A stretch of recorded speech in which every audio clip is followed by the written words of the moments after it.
Hoy continuamos en el episodio 2 de Éfata con la parte 2 de la fe. Continuamos con este recorrido que nos intenta abrir el espíritu a la fe, a la palabra y al evangelio. Vamos allá con Raúl Gavín y Eliseo Aso. Me lleva lo que estás diciendo a otro pensamiento muy diferente. Yo soy una persona de fe y lejos de jactarme del tema, pues doy gracias a Dios simplemente porque la fe es un don que yo siempre he tenido. Y cuando he escuchado en algunas ocasiones que grandes santos han tenido periodos de su vida con una oscuridad total, yo me pregunto cómo puede ser la vida de un cristiano con esa oscuridad que llega incluso a dañar, a erosionar la capa primera, que es la capa de la fe. ¿Tú crees, tú has vivido alguna vez esos periodos de oscuridad en fe?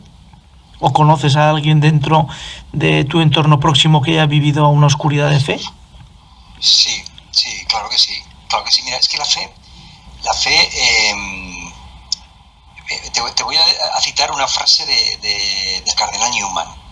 Dice, porque me hablas de la oscuridad. Bueno, y además el cardenal Newman lo van a canonizar en fechas próximas. Por eso he leído sobre él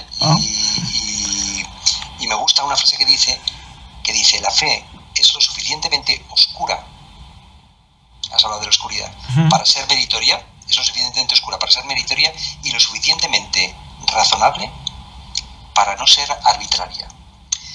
¿Y esto qué significa? Porque la frase es para después analizarla.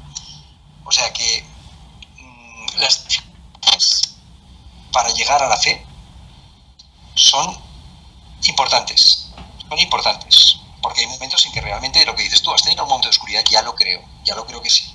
A veces las dificultades para llegar a la fe son importantes, son de mucha envergadura, tanto como para creer, como para que tener fe sea meritorio. Me refiero que hace falta un esfuerzo de la voluntad, de la disposición más que de la voluntad, ¿no?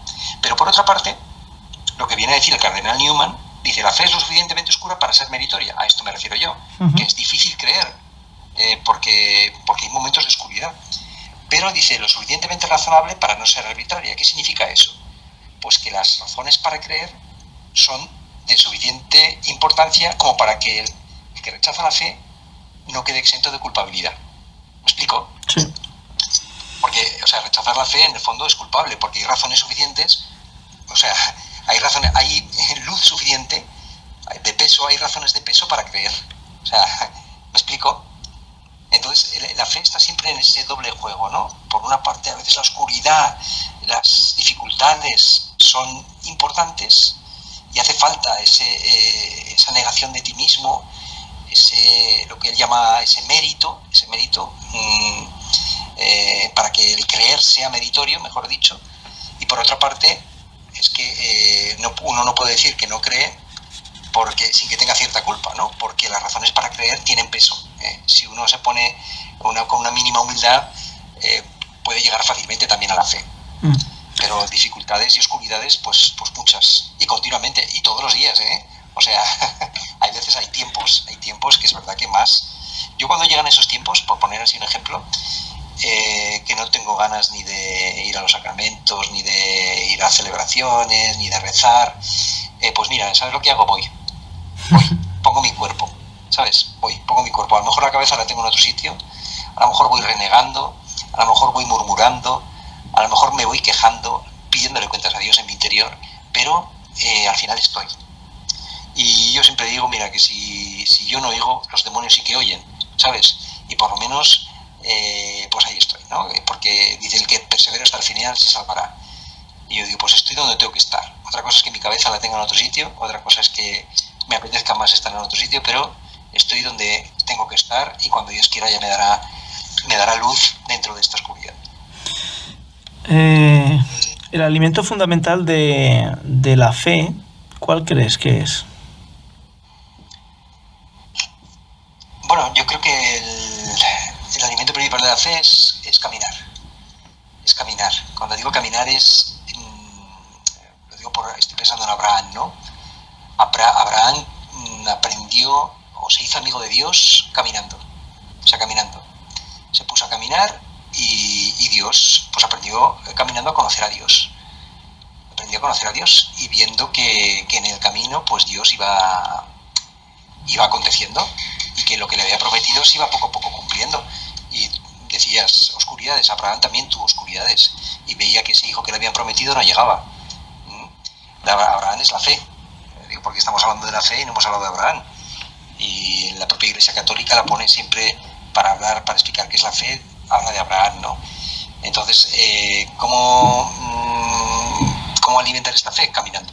Y caminando significa, pues eso, levantando todos los días, acudiendo a los sacramentos, acudiendo a la escucha de la palabra de Dios, haciendo oración, bueno, poniéndoselo fácil a Dios, no sé cómo decirte, poniendo lo que puede poner uno, ¿no? Porque uno no puede poner mucho más, porque luego ya es Dios, ¿no? Pero por lo menos poner esa disposición, el cuerpo en actitud de escucha, el silencio. El silencio también ayuda mucho, porque en el silencio está Dios.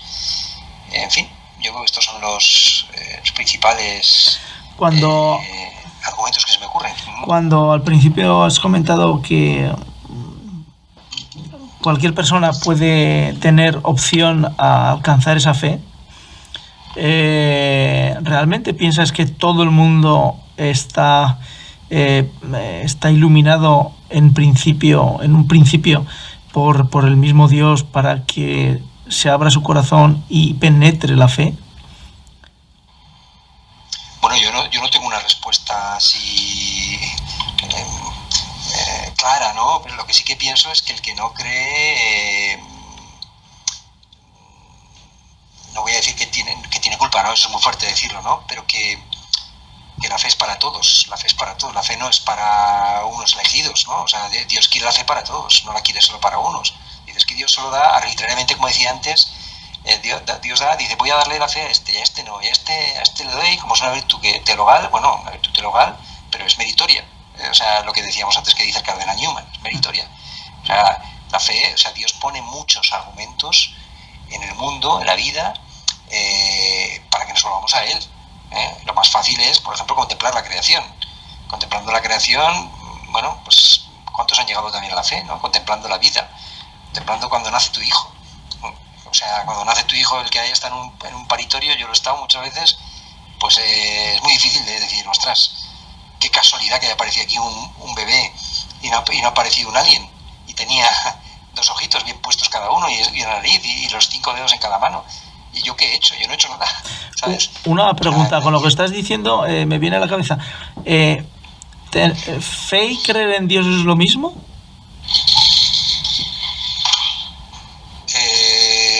Bueno, yo diría que la fe, más que creer en Dios, igual le estoy diciendo una barbaridad, pero fíjate, yo creo que la fe es ver a Dios, ¿vale?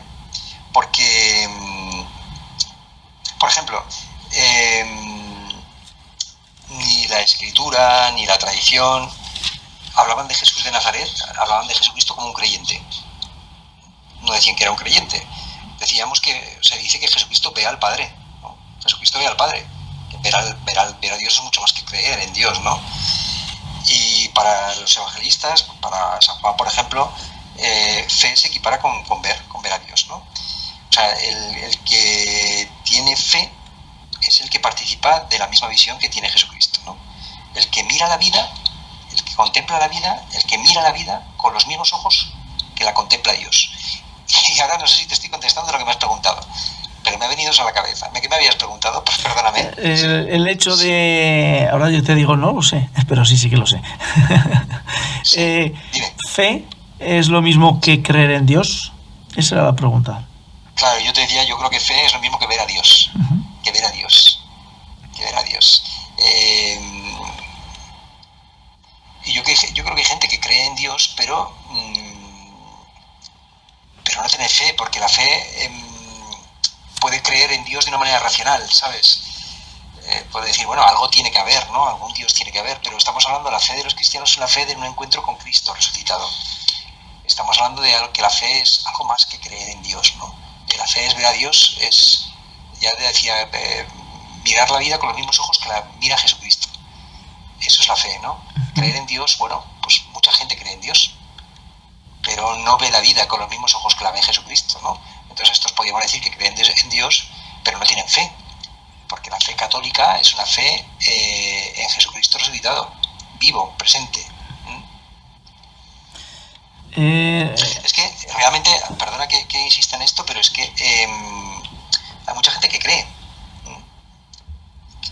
y que cree en Dios, pero cree en su Dios, por ejemplo, ¿no? Esto a mí me encanta siempre, que lo que decía Chesterton, ¿no? Que cuando se deja de creer en Dios se acaba creyendo en cualquier cosa, ¿no? O sea, que lo contrario de la fe, no es la razón.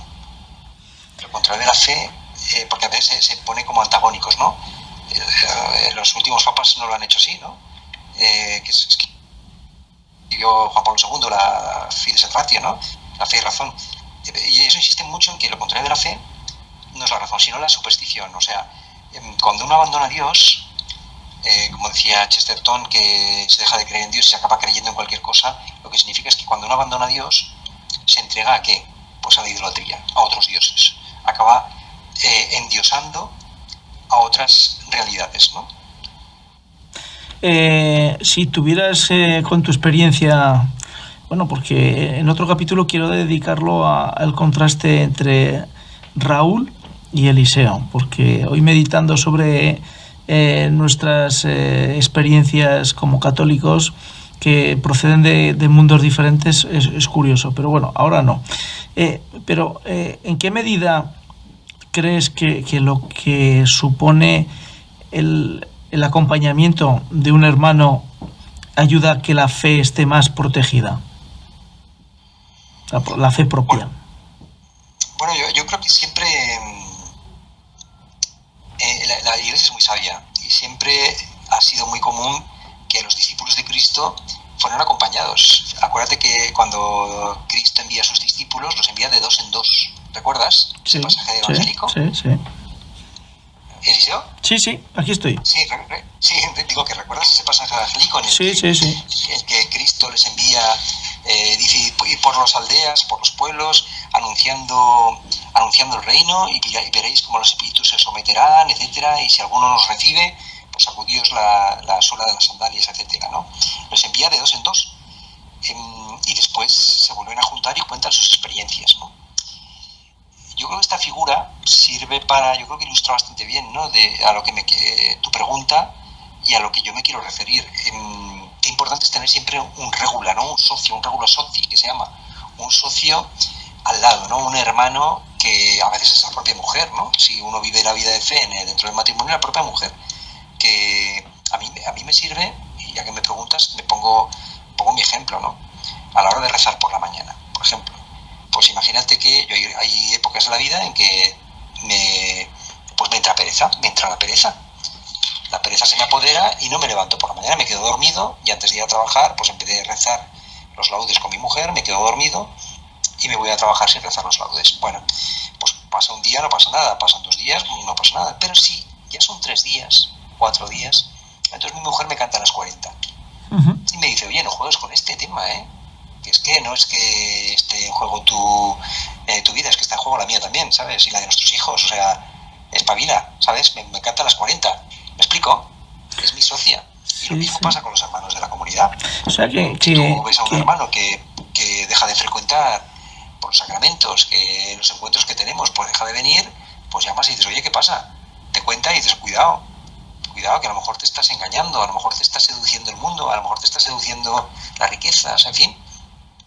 Qué importante es esto, ¿no? Qué importante es tener siempre a uno a tu lado que te diga la verdad. Y la verdad, los que creemos que es así, para nosotros la verdad es Cristo. Y todo lo que sea que te estés alejando de Cristo, un hermano tiene la obligación, el sagrado deber de advertirte, ¿no? De que tengas cuidado. Y para eso sirve siempre tener un hermano al lado. Muy bien, Raúl. Bueno, pues vamos a cerrar esta segunda parte de la fe y vamos a recordar a los que nos escuchen que en Hebreos capítulo 10, en el capítulo 10, en la parte cuarta, que habla de la fe y la perseverancia, y en el capítulo 11 tienen unos magníficos versículos sobre la fe para meditar. Evidentemente San Pablo está plagado de versículos en torno a la fe, y la luz que San Pablo da en torno a la fe nos viene muy bien para cuando Jesús nos diga levántate, anda, tu fe te ha salvado. Porque en muchas ocasiones nos tenemos que levantar de nuestros pecados, ser humildes y caminar en fe, con eso que tan bonito ha dicho Raúl, que la fe es lo que nos ayuda a ver a Dios. Raúl, hasta la próxima entrega de Éfata. Gracias por estar ahí y acompañarnos en nuestro camino de hermanos. Venga, hasta pronto, hasta la próxima parada. Hasta luego, chao.